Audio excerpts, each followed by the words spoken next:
Hello everyone, my name is Ashu and now we are going to solve question number 8 from chemical reaction and equation chapter. Okay? So सबसे पहले तो अपन question को पढ़ लेते हैं. Question क्या बोल रहा है? Write the balanced chemical equation for the following and identify the type of reaction in each case. अपने पास में 4 रिएक्शन दे रखी है, A, B, C and D. Okay in reaction को बैलेंस करना है. सबसे पहले तो बैलेंस करना है, फिर ये बताना है कि वो कौन सी टाइप की रिएक्शन है. क्या वो डिस्प्लेसमेंट रिएक्शन है, क्या वो डबल डिस्प्लेसमेंट रिएक्शन है, क्या वो डीकंपोजिशन रिएक्शन है, क्या वो एडिशन रिएक्शन है, या कॉम्बिनेशन रिएक्शन बोल सकते हैं. एडिशन रिएक्शन, कॉम्बिनेशन रिएक्शन एक ही चीज है. ओके सबसे पहले जो ऑप्शन ए है उसको सोल्व करते हैं अपन, और उसमें बोल रखा है पोटाशियम ब्रोमाइड एक्वस. एक्वस का मतलब है पोटाशियम ब्रोमाइड को अपन ने वाटर में ऐड किया. Is reacting with barium iodide aqueous is giving us potassium iodide plus barium bromide. ये सॉलिड स्टेट में, हालांकि ये वाटर में ही है बट ये डिसोल्व नहीं हो रहा है. क्लियर? तो सोल्व करना शुरू करते हैं. सबसे पहले अपन करने वाले हैं, इनके फॉर्मूला लिख देते हैं. तो पोटेशियम ब्रोमाइड क्या होता है? KBr. KBr एक्वस लिख सकता था मैं बट अभी नहीं लिख रहा हूं, है ना. फिर है barium iodide BaI2 and giving us potassium iodide Ki plus barium bromide BaBr2. ये फर्स्ट स्टेप हो गई. दूसरा स्टेप क्या है? आपको लिखना है यहां पर A, B, C and D. ये सेकंड स्टेप. नेक्स्ट स्टेप आपको ये आइडेंटिफाई करना है कि रिएक्टेंट में टोटल कितने टाइप के एलिमेंट हैं. एक लिस्ट बनानी है. तो मेरे पास में है यहां पर पोटेशियम है, ब्रोमीन है, बेरियम है एंड आयोडीन है. क्लियर? अब नेक्स्ट स्टेप ये है कि रिएक्टेंट में एंड प्रोडक्ट में इन एलिमेंट का अमाउंट कितना है, कितने नंबर्स हैं. तो अगर मैं पोटेशियम की बात करूं तो पोटेशियम 1 है यहां पर, and 1 multiply by A is equal to A. और क्या पोटेशियम रिएक्टेंट में नजर तो नहीं आ रहा है? नहीं है. प्रोडक्ट में चलते हैं. तो प्रोडक्ट में यहां पर पोटेशियम ये रहा और पोटेशियम 1 मल्टीप्लाई बाय C. इसका मतलब है C के इक्वल हो गया ये. A is equal to C हो गया. ना अगर Br की बात करें अपन तो Br कितना है? 1 multiply by A is equal to A.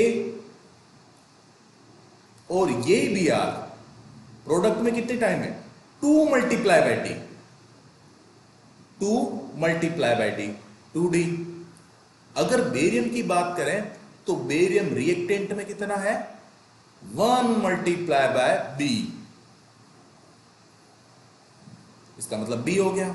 और यही बेरियम प्रोडक्ट में कितना है? 1 multiply by D. B is equal to D हो गया. आयोडीन की बात करें तो 2 मल्टीप्लाई बाय B 2B.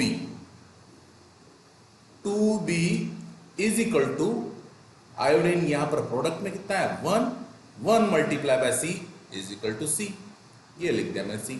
अपने पास में 4 इक्वेशन आ गई है. We are having 4 equation. अब नेक्स्ट स्टेप क्या होती है याद करो.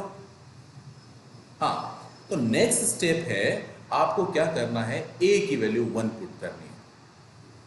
A की वैल्यू 1 अज्यूम कर लेंगे अपन. तो पहली इक्वेशन को देखो, A is equal to C है. तो A की वैल्यू 1 होगी तो ऑब्वियसली C की वैल्यू भी कितनी हो जाएगी? 1. अब C की वैल्यू 1 हो गई. लास्ट वाली इक्वेशन को देखो. मैं क्या कर रहा हूं? इस इक्वेशन को सोल्व कर रहा हूं. 2B is equal to C. Last वाली इक्वेशन 2B और C का वैल्यू कितना है? 1. तो B इज इक्वल टू कितना हो गया? 1/2. तो यहां पर मैंने लिख दिया B इज इक्वल टू 1/2. अब B जो है, ये वाली इक्वेशन को देखो. B is equal to D है तो D की वैल्यू वही होगी जो B की वैल्यू होगी. तो ऑब्वियसली इसका मतलब है D इज इक्वल टू 1/2। अब मेरे पास में A, B, C और D की सभी की वैल्यू है। क्या किया जाए, इनकी वैल्यू अपने मेन इक्वेशन स्केलेटन रिएक्शन में पुट कर देते हैं अपन। ओके, तो A की वैल्यू 1 है। मैं क्या कर रहा हूं, ये A को हटा देता हूं और 1 लिखने की जरूरत नहीं है। B की वैल्यू कितनी है, 1/2, तो मैं B को हटाता हूं और यहां पर लिख देता हूं 1/2। ये मैंने 1/2 लिख दिया। अब C का वैल्यू कितना है, 1, तो मैं C को हटा देता हूं और कुछ लिखने की जरूरत ही नहीं है। देन है अपने पास में C को मैंने हटा दिया और कुछ लिखने की जरूरत नहीं है। D की वैल्यू है मेरे पास में 1/2 और मैंने ये हटा दिया D और यहां पर पुट कर दिया 1/2। ये मेरे पास में बैलेंस इक्वेशन आ गई। बट मैंने बताया था कि आपको कहीं पे भी फ्रैक्शन नहीं दिखना चाहिए रिएक्शन में। 1/2 2 टाइम दिख रहा है। क्या किया जाए इस प्रॉब्लम को हैंडल करने के लिए, फ्रैक्शन का जो डिनोमिनेटर है वो कितना है इस रिएक्शन में, 2 है, उसको पूरी रिएक्शन से मल्टीप्लाई कर दो। तो कैसे मल्टीप्लाई करना है, आपको ये ब्रैकेट लगाना है, पूरी रिएक्शन पर ब्रैकेट लगाना है एंड मल्टीप्लाई बाय 2। ठीक है, इस तरीके से काम करना है। अभी इसको हटा देता हूं और अपन मल्टीप्लाई कर लेते हैं इसको।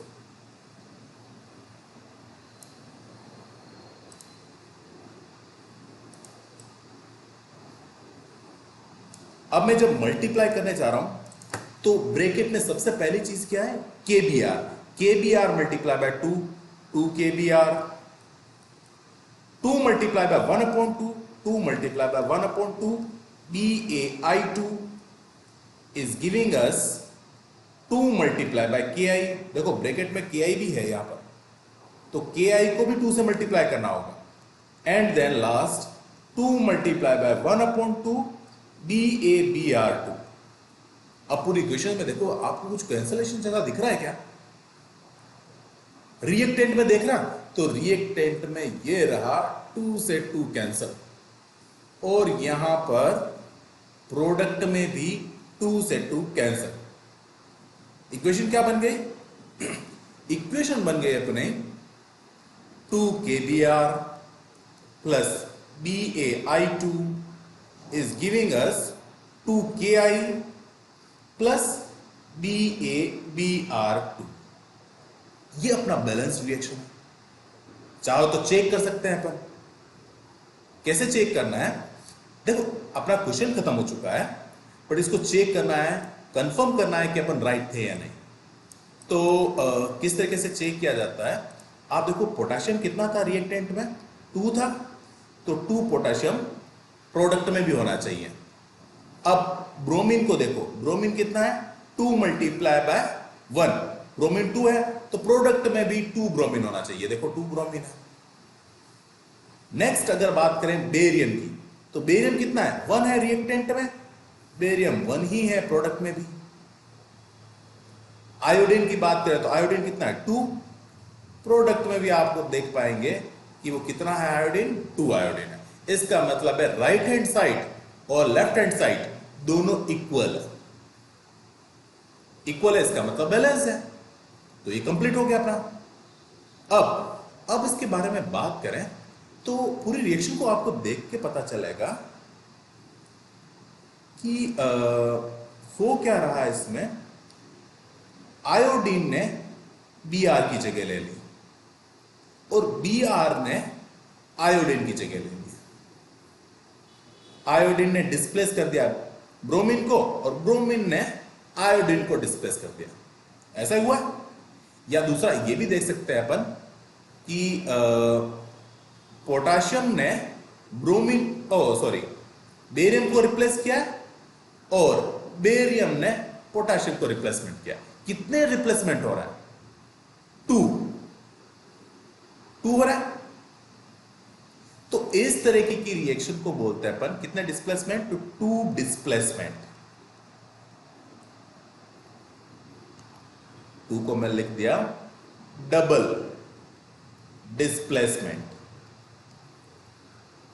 डबल डिस्प्लेसमेंट रिएक्शन है तो इसको डबल डिस्प्लेसमेंट रिएक्शन बोलते हैं अपन। अगर डबल डिस्प्लेसमेंट दिखता है आपको तो आपको उसको डबल डिस्प्लेसमेंट रिएक्शन बोलना है। ठीक है, मैं आपको एक शॉर्ट ट्रिक बता देता हूं। एक कोई कंपाउंड है ए बी, वो रिएक्ट कर रहा है एक्स वाई से। ठीक है, अब होता क्या है, बी जो है वाई का प्लेस ले लेगा और वाई जो है बी के साथ में चला जाए, बी की जगह ले लेगा। तो ए वाई प्लस एक्स बी, इस तरह के कंपाउंड बनते हैं। ऐसा कोई रिएक्शन देखने को मिलता है तो वो है double displacement reaction. Double displacement reaction बोलते हैं इसको। अगर एक ही टाइम होता है इसको तो सिंगल डिस्प्लेसमेंट रिएक्शन या सिंपल डिस्प्लेसमेंट रिएक्शन बोलते हैं। आगे जाके पढ़ेंगे अपन उसको, बट अभी डबल डिस्प्लेसमेंट रिएक्शन इसको देखना। दो कंपाउंड रिएक्ट करेंगे। ठीक है, नेक्स्ट रिएक्शन को देखें अपन, तो नेक्स्ट रिएक्शन है zinc carbonate is giving us zinc oxide plus carbon dioxide. ठीक है, सबसे पहले तो अपन फॉर्मूला लिख देते हैं।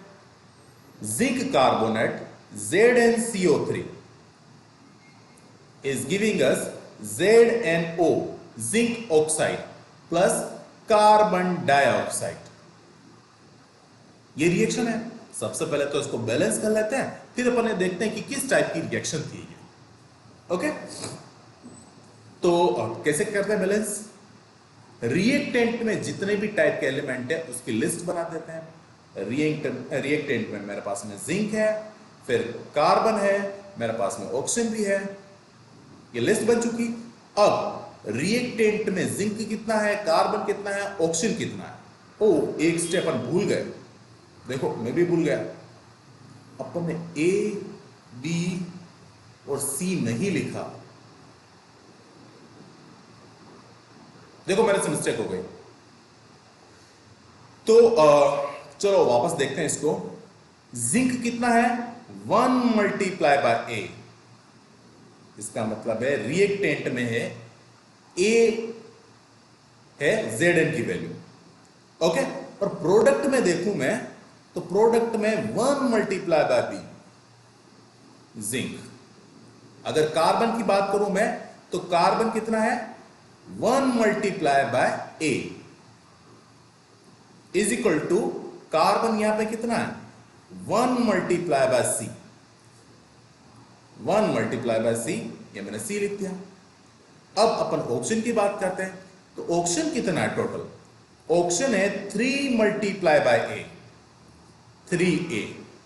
और प्रोडक्ट में ऑक्सीजन कितना है? देखो, 2 टाइम ऑक्सीजन है, यहां पर भी ऑक्सीजन है और यहां पर भी ऑक्सीजन है। तो ZnO में ऑक्सीजन कितना है? 1 and 1 multiply by B, B plus यहां पर दूसरी बार ऑक्सीजन कितना है? 2 multiply by C plus 2 multiply by C. ये मेरे पास में 3 इक्वेशन आ गई। नेक्स्ट स्टेप क्या है? आपको अज्यूम करना है कि ए की वैल्यू 1 है। जैसे ही मैं ए की वैल्यू 1 पुट करता हूं तो मेरी पहली इक्वेशन ये बोलती है कि ए की वैल्यू 1 है तो बी की वैल्यू भी 1 हो जाएगी। और सेकंड इक्वेशन ये बोलती है कि अगर ए की वैल्यू 1 है तो सी की वैल्यू भी 1 हो जाएगी। तो मेरे पास में ए, बी और सी की वैल्यू आ गई है। सबकी वैल्यू तो आ गई है मेरे पास में। अब क्या करता हूं, इन सभी ए बी सी की वैल्यू मेन रिएक्शन में पुट कर देता हूं। तो इस ए की जगह पर मैंने 1 पुट कर देता हूं। 1 को लिखने की जरूरत नहीं है। ZnCO3 is giving us BZnO। B की वैल्यू कितनी है? 1। तो मैं 1 लिखने की जरूरत नहीं है। ZnO प्लस सी की वैल्यू कितनी है? 1। ये मैंने लिख दिया 1 multiply bye CO2। ZnCO3 is giving us ZnO plus CO2। ये तो अपने पास में रिएक्शन हो गई। अब ये भी पूछा है ये कौन से टाइप की रिएक्शन है। तो जब भी एक कंपाउंड, सिंगल कंपाउंड 2 और मोर देन 2 डिफरेंट कंपाउंड में ब्रेक हो जाए तो इस तरीके की रिएक्शन को बोलते हैं डीकंपोजिशन रिएक्शन। क्या होगा? Decomposition reaction.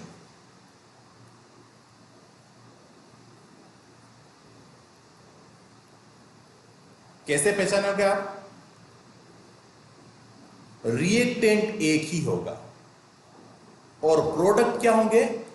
मोस्टली वो 2 होते हैं, बी प्लस सी, या ज्यादा भी हो सकता है, बट सिंगल रिएक्टेंट 2 और मोर देन 2 प्रोडक्ट, इसको बोलते हैं डीकंपोजिशन रिएक्शन। ठीक है। अब अगर डीकंपोजिशन रिएक्शन को स्पेसिफिकली बोलते हैं अपन, अगर हीट दी गई है, अगर अपन बहुत ज्यादा टेम्परेचर दें और जो इस रिएक्शन को देखें, ZnCO3 को Zn और CO2 में कन्वर्ट करने के लिए हीट दी गई है। हीट का साइन होता है ऐसे, ये जो गिविंग लाइन होती है इसके नीचे की तरफ एक ट्राइंगल बना दो। ये ट्राइंगल किसको रिप्रेजेंट कर रहा है? आप हीट दे रहे हो उसको। ठीक है। तो ZnCO3 जब हीट को गेन करता है तो Zn और CO2 में ब्रेक हो जाता है। इसको बोलते हैं अपन thermal decomposition. Thermal decomposition reaction.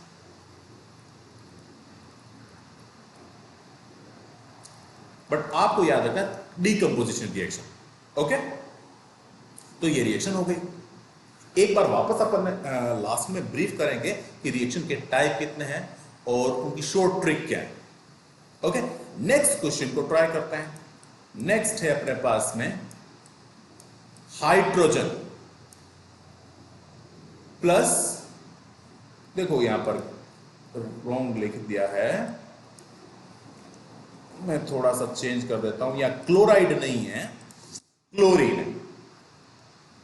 Chlorine, chlorine जो कि गैसियस स्टेट पर, क्लोराइड गलती से लिख दिया गया है। ओ, अब देखते हैं अपन, सबसे पहले तो फॉर्मूला लिख देते हैं। हाइड्रोजन गैस का फॉर्मूला होता है H2 प्लस क्लोराइड का फॉर्मूला, क्लोरीन का फॉर्मूला होता है Cl2 and giving us hydrogen chloride, इसका फॉर्मूला होता है HCl। ठीक है। अब आपको क्या करना है नेक्स्ट स्टेप में? आपको लिखना है ABC, जो लास्ट वाली रिएक्शन में अपन भूल गए थे। ठीक है, ऐसी गलती नहीं करनी है। तो मैंने लिख दिया ABC। नेक्स्ट स्टेप क्या है? रिएक्टेंट में जितने भी एलिमेंट है उसकी लिस्ट बनाती है। तो ये हाइड्रोजन और ये क्लोरीन, इसके अलावा कोई एलिमेंट है क्या? नहीं है। इसके बाद वाले स्टेप में क्या करना है? रिएक्टेंट में हाइड्रोजन कितना है और प्रोडक्ट में हाइड्रोजन कितना, उसको इक्वल करना है। तो 2 मल्टीप्लाई बाय A, 2A, ये तो रिएक्टेंट में हो गए, और प्रोडक्ट में 1 मल्टीप्लाई बाय C, तो ये मैंने लिख दिया C। 2A is equal to C। अगर B की बात करूं तो यहां पर क्लोरीन जो है वो 2 multiply by B, and product में बात करें अपन तो 1 मल्टीप्लाई बाय C। अब मुझे क्या करना है? मेरे पास में इक्वेशन सब आ चुकी है। नेक्स्ट स्टेप क्या है, सोचो। नेक्स्ट स्टेप है, आपको रखना है यहां पर A इज इक्वल टू 1। जैसे ही मैं A इज इक्वल टू 1 रखता हूं तो फर्स्ट इक्वेशन को सोल्व करते हैं। A is equal to 1 put किया मैंने, तो 2 multiply by 1 is equal to C। C की वैल्यू हो गई 2। अब C की वैल्यू जब 2 हो जाएगी तो नेक्स्ट इक्वेशन में मैं पुट कर देता हूं C is equal to 2। C is equal to 2 तो यहां पे लिख देते हैं, और B इज इक्वल टू 2/2, और 2/2 इज इक्वल टू 1। तो मेरे पास में B की वैल्यू आ गई 1। ऊपर लिख लेता हूं मैं, A की वैल्यू कितनी है मेरे पास में? 1, तो 1 लिखने की जरूरत नहीं है। B की वैल्यू भी कितनी है? 1, इसको भी लिखने की जरूरत नहीं। और C की वैल्यू कितनी है मेरे पास में? 2। ये रही मेरे पास में 2 वैल्यू। ठीक है, और इसको मैं यहां पर लिख लेता हूं, ये मैंने लिख दिया 2। तो H2 plus Cl2 is giving us 2HCl। ये रिएक्शन हो गई। ठीक है, अब अपन को देखना है इसका टाइप कौन सा है, कि किस तरीके की रिएक्शन है। तो जब two reactant A plus B gives single product, only एक ही प्रोडक्ट देता हूं, तो उसको बोलते हैं अपन एडिशन रिएक्शन।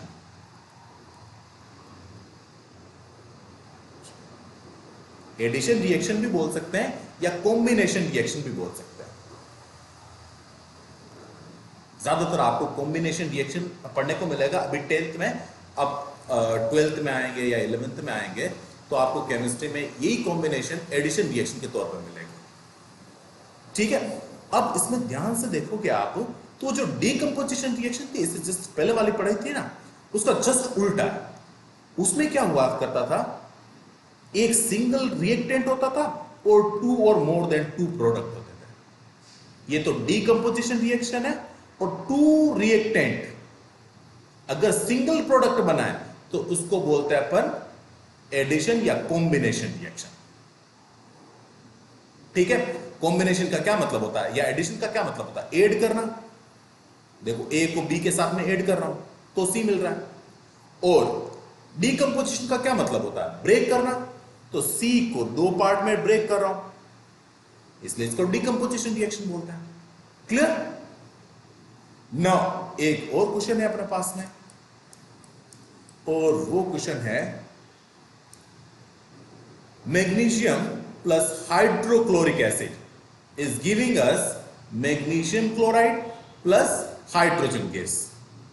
ओके, रिएक्शन को लिख लेते हैं सबसे पहले। तो मैग्नीशियम को Mg से डिनोट करते हैं अपन, Mg plus HCl is giving us MgCl2 plus hydrogen gas. ये रही मेरे हाइड्रोजन गैस, ये रहा मेरा मैग्नीशियम क्लोराइड, और ये रहा हाइड्रोक्लोरिक एसिड, और ये रहा मैग्नीशियम। ठीक है, अब इसको बैलेंस करते हैं। बैलेंस करने के लिए सबसे पहला स्टेप क्या है, ए बी सी और डी ये मैंने रख दिया। अब इसके बाद में क्या करना है, सोचो। रिएक्टेंट में जितने भी एलिमेंट है उनकी लिस्ट बनानी है। मैग्नीशियम, हाइड्रोजन एंड क्लोरीन, ये 3 टाइप के एलिमेंट्स है मेरे पास में। मैग्नीशियम, अब देखते हैं मैग्नीशियम कितना है रिएक्टेंट में और प्रोडक्ट में। रिएक्टेंट में है वो 1 मल्टीप्लाई बाय ए, इसका मतलब हो गया ए। और प्रोडक्ट में कितना है, प्रोडक्ट में अगेन वो 1 मल्टीप्लाई बाय सी, तो ये मैंने सी लिख दिया यहां से। हाइड्रोजन की बात करूं तो हाइड्रोजन यहां पर 1 है, 1 multiply by B equal to B. और प्रोडक्ट में हाइड्रोजन दिख रहा है, ये रहा 2 multiply by D, 2 multiply by D, 2d। Chlorine की बात करें तो b multiply by 1, b multiply by 1 b होता है। और यही क्लोरीन अगर प्रोडक्ट में देखा जाए तो c मल्टीप्लाई बाय 2, 2c। ये मेरे पास में 3 इक्वेशन आ गई, तीनों इक्वेशन आ गई। अब आपको क्या करना है, नेक्स्ट स्टेप, a को 1 पुट करना है। a को 1 पुट कर दिया मैंने, तो a की वैल्यू अगर 1 है तो c की वैल्यू कितनी हो जाएगी, ऑब्वियसली 1 हो जाएगी, क्योंकि a is equal to c है। अब मुझे किसकी वैल्यू चाहिए, मुझे b और d की वैल्यू चाहिए। तो मैं क्या कर रहा हूं, लास्ट वाली इक्वेशन को प्रोसेस कर रहा हूं। b is equal to 2 multiply by c, 2 multiply by c, और c का वैल्यू कितना है 1, 2 multiply by 1 is equal to 2, तो b की वैल्यू हो गई 2, ये लिख दिया मैंने b इज इक्वल टू 2। अब b की वैल्यू 2 है तो सेकंड इक्वेशन को देखो, सेकंड इक्वेशन को मैं यहां पे लिख देता हूं, b is equal to 2d। अब मेरे पास में तो b की वैल्यू है वो 2 पुट कर दी, equal to 2d, and 2 upon 2 is equal to d। 2 upon 2 कितना होता है, होता है 1, तो d की वैल्यू आ गई 1, d इज इक्वल टू 1। अब मेरे पास में यहां पर ए बी सी और डी की वैल्यू है। मैं क्या कर रहा हूं, अपने इस इक्वेशन में इसकी वैल्यू पुट कर देता हूं। तो ए की वैल्यू 1 है, मुझे लिखने की जरूरत नहीं है, एंड बी की वैल्यू जो है वो है मेरे पास में 2। तो मैं क्या कर देता हूं, यहां पर 2 लिख देता हूं, ये मैंने लिख दिया 2। अब मेरे पास में सी की जो वैल्यू है वो है 3, ओ सॉरी 1 है, और यहां पर मैंने पुट कर दिया 1, और 1 लिखने की जरूरत नहीं है। एंड देन लास्ट में है डी, और डी की वैल्यू है अगेन 1, तो अपन 1 लिख देते हैं, या लिखने की जरूरत नहीं है। Mg+2HCl is giving us MgCl2 plus H2। ये अपनी रिएक्शन कंप्लीट हो गई, बैलेंस रिएक्शन है, ठीक है। अब देखना ये है कि किस टाइप की रिएक्शन। तो एक बार थोड़ा सा इसको हटा लिया जाए, फिर देखते हैं कि किस टाइप की रिएक्शन है। तो जब भी एक सिंगल एलिमेंट किसी कंपाउंड के साथ में रिएक्शन कर रहा है, क्या कर रहा है, एक सिंगल एलिमेंट किसी कंपाउंड के साथ में रिएक्शन कर रहा है, और कंपाउंड में से किसी चीज को हटा देता है, जैसे हाइड्रोजन को हटा देगा ये मैग्नीशियम, और क्लोरीन के साथ में ये चला जाएगा। जैसे देखना है यहां पर हो क्या रहा है, मैग्नीशियम Cl के साथ में चला जाएगा और हाइड्रोजन को डिस्प्लेस कर देगा, ठीक है। देखो इस क्लोरीन के साथ में कौन आ गया है, मैग्नीशियम, और क्लोरीन के साथ में जो हाइड्रोजन था उसको भगा दिया यहां से बाहर, डिस्प्लेस कर दिया। तो डिस्प्लेसमेंट कितना हुआ है, मैग्नीशियम ने हाइड्रोजन को डिस्प्लेस किया है। क्या और कोई डिस्प्लेसमेंट हुआ है, और कोई डिस्प्लेसमेंट नजर ही नहीं आ रहा, सिंगल डिस्प्लेसमेंट है, ठीक है। तो इस तरह की रिएक्शन को बोलते हैं अपन डिस्प्लेसमेंट रिएक्शन। कैसे पहचानोगे, A plus XY is giving अस, मान लो यहां पर MN, या थोड़ा सा इजी लिखते हैं CB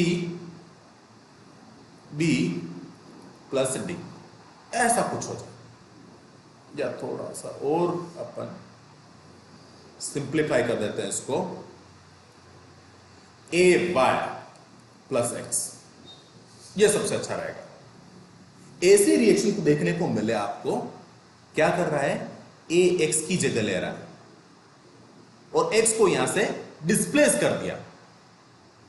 इस तरीके की रिएक्शन को बोलते हैं अपन डिस्प्लेसमेंट रिएक्शन। अब डिस्प्लेसमेंट रिएक्शन में आप कंफ्यूज हो सकते हो, क्योंकि अपन डबल डिस्प्लेसमेंट रिएक्शन पढ़ी थी ना, वो थोड़ी सी इसके साथ में कंफ्यूजन प्रोड्यूस कर सकती है। तो उसमें क्या था, एक कंपाउंड था AB और XY। अब डबल डिकम्पोजिशन रिएक्शन में आपको ध्यान रखना है कि दोनों कंपाउंड होंगे, ठीक है। और डिस्प्लेसमेंट रिएक्शन में एक तो कंपाउंड होगा और एक एलिमेंट होगा, मतलब एक ही टाइप का एलिमेंट होगा, ठीक है। डिस्प्लेसमेंट भी सिंगल टाइम होगा डिस्प्लेसमेंट में। आप देखो इस A ने B की जगह ले ली, सॉरी A ने X की जगह ले ली, और डबल डिस्प्लेसमेंट में क्या होता है, डबल डिस्प्लेसमेंट थोड़ा सा से डिफरेंट है। तो कैसे है,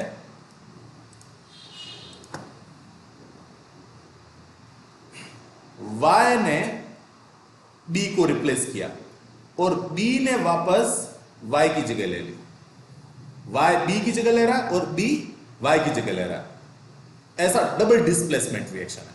तो बनेगा क्या अपने पास में, AY XB दोनों प्रोडक्ट होंगे, दो प्रोडक्ट होंगे और दोनों कंपाउंड होंगे। आपको देखना ये कि एलिमेंट तो दिख रहा नहीं है। जब भी आपको सिंगल एलिमेंट रिएक्शन में दिखे और डिस्प्लेसमेंट जैसा भी कुछ दिखे तो वो डिस्प्लेसमेंट रिएक्शन या सिंगल डिस्प्लेसमेंट रिएक्शन कहलाती है, ठीक है। और दूसरी तरीके की ये रिएक्शन डबल डिस्प्लेसमेंट रिएक्शन कहलाती है।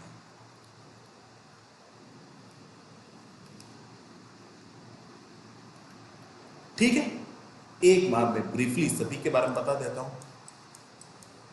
कितने टाइप की रिएक्शन थी? सबसे पहले एडिशन रिएक्शन,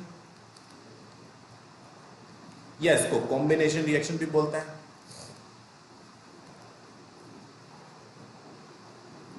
इसमें क्या होता है? A plus B gives C, two reactant single product, ठीक है। इसका जस्ट उल्टा डीकंपोजिशन रिएक्शन।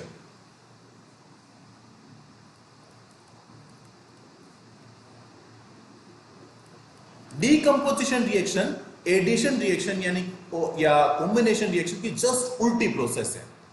क्या होता है? सिंगल रिएक्टेंट एंड टू और मोर देन टू प्रोडक्ट, कम से कम टू प्रोडक्ट होनी चाहिए, ठीक है।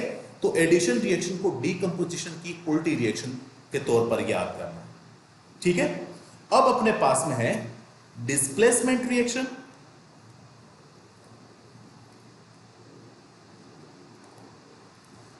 क्या है ये reaction? A plus X Y gives AY plus X. ये डिस्प्लेसमेंट रिएक्शन हो गई।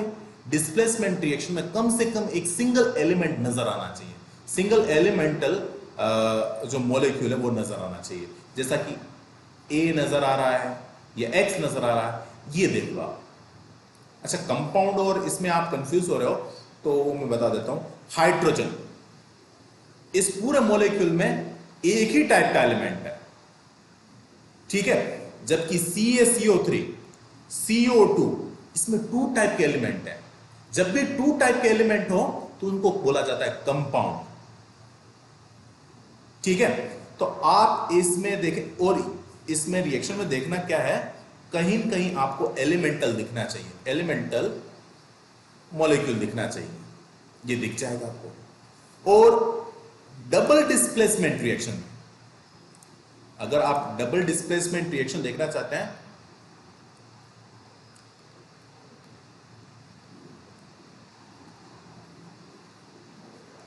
तो उसमें आपको एलिमेंट दिखेगा ही नहीं, दोनों कंपाउंड दिखेंगे। AB plus X Y gives AY plus XB। जितने भी मॉलिक्यूल दिख रहे हैं वो सभी कंपाउंड है, ठीक है। इस तरीके से आपको रिएक्शन देखनी है। तो ये क्वेश्चन अपन यही एंड होता है। ओके, चलो, गुड बाय।